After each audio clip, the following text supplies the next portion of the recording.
শক্তি পবিত্র ঐশ্বরিক স্ত্রীলিঙ্গ। শক্তি যা আমাদের ধর্মগ্রন্থের গভীরে বিদ্যমান। আর এই শক্তির সূচনা হয় শাক্ত ভাগবত পুরাণে শক্তির রূপ দিয়ে, সতীদাহের কাহিনী দিয়ে। মাতা সতী ছিলেন রাজা দক্ষের কন্যা এবং ভগবান শিবের পত্নী, কিন্তু রাজা দক্ষ কখনোই ভগবান শিবকে গ্রহণ করেননি। একবার রাজা দক্ষ এক যজ্ঞের আয়োজন করেন, যেখানে তিনি সমস্ত দেবতাকে ডাকেন, কিন্তু নিজের কন্যাকে এবং ভগবান শিবকে ডাকেননি। মা সতী যখন এই কথা জানতে পারলেন, তখন তিনি ভগবান শিবকে বললেন যে তিনি এই যজ্ঞে যেতে চান। তিনি বিশ্বাস করতেন যে কন্যা হিসেবে তার বাবার কাছ থেকে আমন্ত্রণের প্রয়োজন নেই, কিন্তু ভগবান শিব যেতে দিতে রাজি হননি। মহাদেবের কথায় মা সতী খুব রেগে গেলেন। তিনি অনুভব করেছিলেন যে ভগবান শিব তাকে বিশ্বজগতের মা হিসেবে স্বীকার করছেন না। ক্রোধে মা সতী আদিশক্তির সমস্ত রূপ পরিধান করতে শুরু করেন। সমুদ্রে উত্থাল শুরু হয়, পাহাড় কাঁপতে থাকে, পুরো সংসার শক্তি ও ক্রোধের সামনে ঝুঁকে পড়ল। ভগবান শিব তখন সেখান থেকে চলে যেতে চায়, কিন্তু মা সতী তাকে বিভিন্ন দিক দিয়ে আটকে দেন। মা সতী মহাশক্তির 10টি ভিন্ন রূপ পরিধান করেছিলেন এবং ভগবান শিবকে প্রতিটি দিকে যেতে বাধা দিয়েছিলেন। এই 10 রূপকে 10 মহাবিদ্যা বলা হয়। এই 10টি রূপের বিভিন্ন নাম, গুণ, ধ্যান এবং মন্ত্র রয়েছে। দেবীর এই 10টি রূপের অনেকগুলি রূপ রয়েছে, যা অনেক তান্ত্রিক এবং অঘরীদের দ্বারা পূজা করা হয়। একদিকে তারা সাফল্যের পথে বাধা দূর করতে, শত্রুদের পরাস্ত করতে এবং কুণ্ডলিনী শক্তিকে জাগ্রত করতে তাদের পূজা করে। অন্যদিকে তারা দেবী শক্তিকে ভুলভাবে ব্যবহার করে, অন্যের উপর জাদুমন্ত্র করে এবং তাদের বশে করে নিয়ন্ত্রণ করে। দেবীর প্রথম রূপ মা কালী। মা কালী, যার চুল খোলা এবং বিক্ষিপ্ত, যার দেহ কালো মেঘের মতো কালো, মহাদেবের উপর দাঁড়িয়ে আছে। মৃত মানুষের মাথার খুলি থেকে তৈরি একটি মালা পরে এবং তার কানে কানের দুল। দেবী কালীর 4 হাত, এক হাতে মাথার খুলি, অন্য হাতে রক্তে রাঙা খাড়া। যখন সে চিৎকার করে, তখন তার ভয়ানক কণ্ঠ 10 দিকে প্রতিধ্বনিত হয়। 10 মহাবিদ্যার মধ্যে মা কালী প্রথম আসে, কারণ বলা হয় যে তিনি সর্বজনীন চেতনার প্রতীক। তিনি সর্বশক্তিমান এবং প্রায়শই অনেক তান্ত্রিক তাদের সাধনার মাধ্যমে তাকে ডাকেন। তার রূপ যত ভয়ঙ্কর, তার থেকেও ভয়ঙ্কর তার সাথে যুক্ত তান্ত্রিক সাধনা। বামাচার তন্ত্রের সব থেকে ভয়ানক সাধনা হলো মা কালীর সব সাধনা। সব মানে একটি মৃতদেহ। মৃতদেহের উপর মা কালীকে ডাকার জন্যই ধ্যান অনুশীলন করা হয়। বলা হয় যে সব সাধনা তন্ত্রের সবচেয়ে কঠিন, রহস্যময় এবং বিপজ্জনক সাধনার মধ্যে একটি। আর বাস্তবে এই সাধনার গোপন নিয়মগুলো খুব কম মানুষই জানে। এই সাধনার তান্ত্রিক গোপন নিয়ম অনুসারে মৃতদেহের সন্ধান করে। মৃতদেহ টাটকা হতে হবে, মৃতদেহের সব অংশ ভালো থাকতে হবে, মৃতদেহের কোনো অংশ অনুপস্থিত বা নষ্ট হওয়া চলবে না। সব সাধনার জন্য এটি আবশ্যক যে অন্বেষণকারী কাউকে হত্যা করবে না, সে যেন লাশটা কোনো জায়গা থেকে কুড়িয়ে পায়। তান্ত্রিক সাধু ওই মৃতদেহের ওপর বসে গুরুর দেয়া মন্ত্র জপ শুরু করে। এই মন্ত্রগুলি জপের সময় দেবী বহুবার তান্ত্রিকের পরীক্ষা নেয়। তারা আকাশ থেকে কণ্ঠস্বর শুনতে পায়, যা তাদের এই সাধনা বন্ধ করার চেষ্টা করে এবং তাদের যে কোনো ইচ্ছা পূরণ করতে প্রলুব্ধ করে। কিন্তু তাদের বিভ্রান্ত না হয়ে মন্ত্র জপ করতে হয়। তারপর সেই মৃতদেহটি কাঁপতে থাকে এবং হঠাৎ করে জীবিত হয়ে যায়। মৃতদেহ জীবিত হয়ে যাওয়ার পরেও তান্ত্রিক সাধককে আটকে না পড়ে এবং ভয় না পেয়ে জপ করতে হয়। যদি সাধক ভয় পেয়ে যায় এবং ধ্যান ছেড়ে দেয়, তাহলে বলা হয় যে সে মারা যায় বা তার মানসিক ভারসাম্য সম্পূর্ণভাবে হারিয়ে ফেলে। যিনি এই পরীক্ষায় উত্তীর্ণ হন মা কালী সেই সাধকের সামনে আসেন এবং তাদের মুক্তি দেন, তাদের ইচ্ছা পূরণ করেন। তন্ত্রে দেবীর রূপের ধ্যান ভয়ঙ্কর, কিন্তু কিছু দেবী আছে যাদের রূপ এবং তাদের সাথে সম্পর্কিত কাহিনী অনেক গভীর এবং ভয়ঙ্কর। দেবীর ষষ্ঠ রূপ হলো মা ছিন্নমস্তা। ছিন্ন মানে আলাদা, আর মস্তা মানে মাথা। ছিন্নমস্তা মানে একজন দেবী যিনি নিজের দেহ থেকে তার মাথা আলাদা করেছেন। মা ছিন্নমস্তার রূপ খুব ভয়ঙ্কর। তিনি তার বাম হাতে তার কাটা মাথা এবং তার ডান হাতে একটি খাড়া ধরে রেখেছেন। অনেক সময় তার 4 হাতও দেখানো হয়। ছিন্নমস্তা দেবী কোনো পোশাক পরেননি, কিন্তু তার গলায় একটা খুলির মালা। শুধু তাই নয়, তার ঘাড় থেকে 3টি রক্তের স্রোতও বয়ে যাচ্ছে, আর এই রক্ত তার 2 সহচরীর মুখেই যাচ্ছে। দেবীর সহচরীরা সর্বদা তার সাথে থাকে, তার রক্ত পান করে। এক হাতে অস্ত্র, অন্য হাতে থালা। শুধু তাই নয়, এই দেবীর রূপ একজোড়া মানুষের উপর দাঁড়িয়ে আছে যারা সঙ্গম করছে।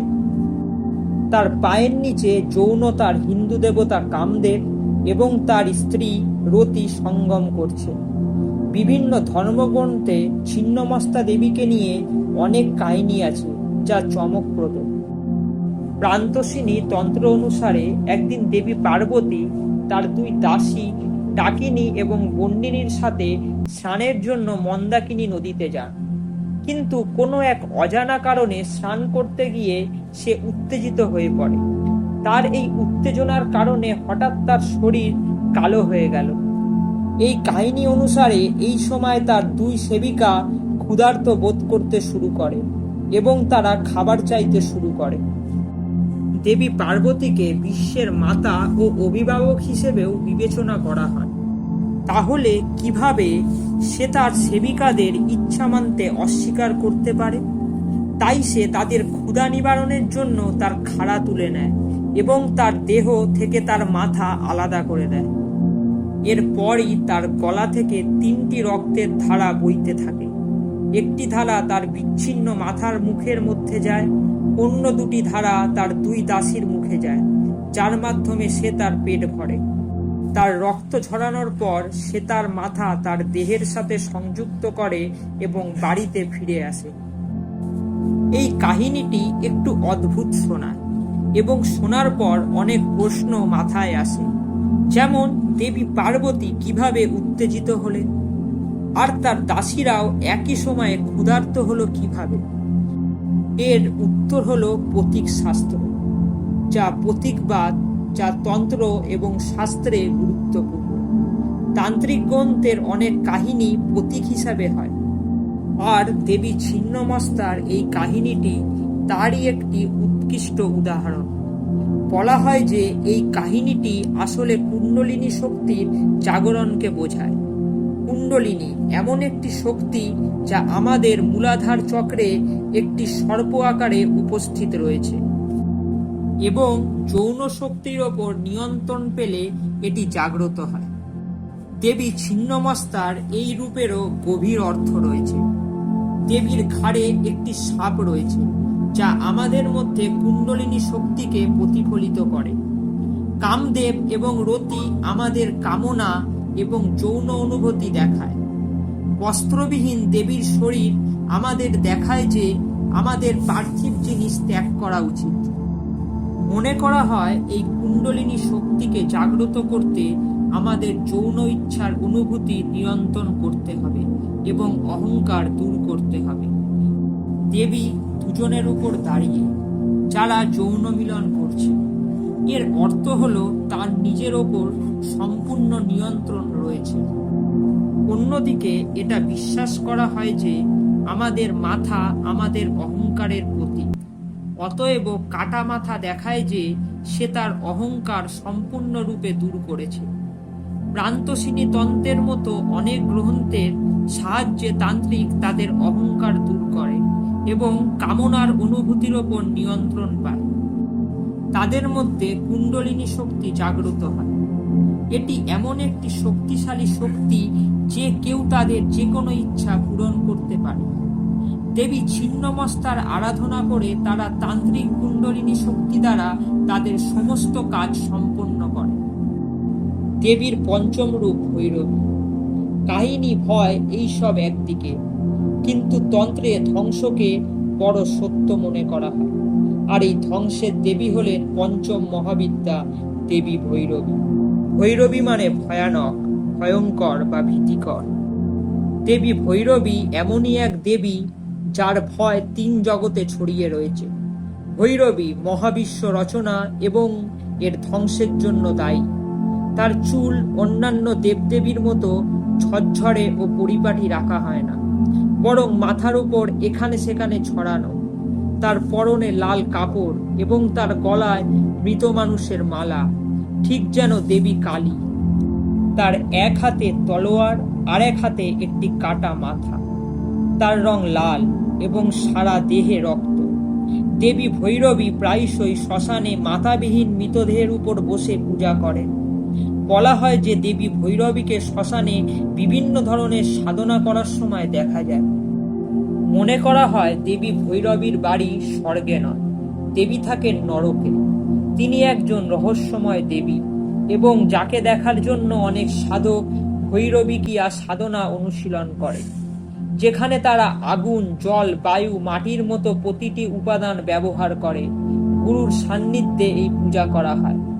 মানুষ বিশ্বাস করে যে ভৈরবী জন্ম ও মৃত্যু নিয়ন্ত্রণ করে। তাই যারা ভৈরবীর পূজা করেন তাদের সর্বদা সতর্ক থাকতে হয়।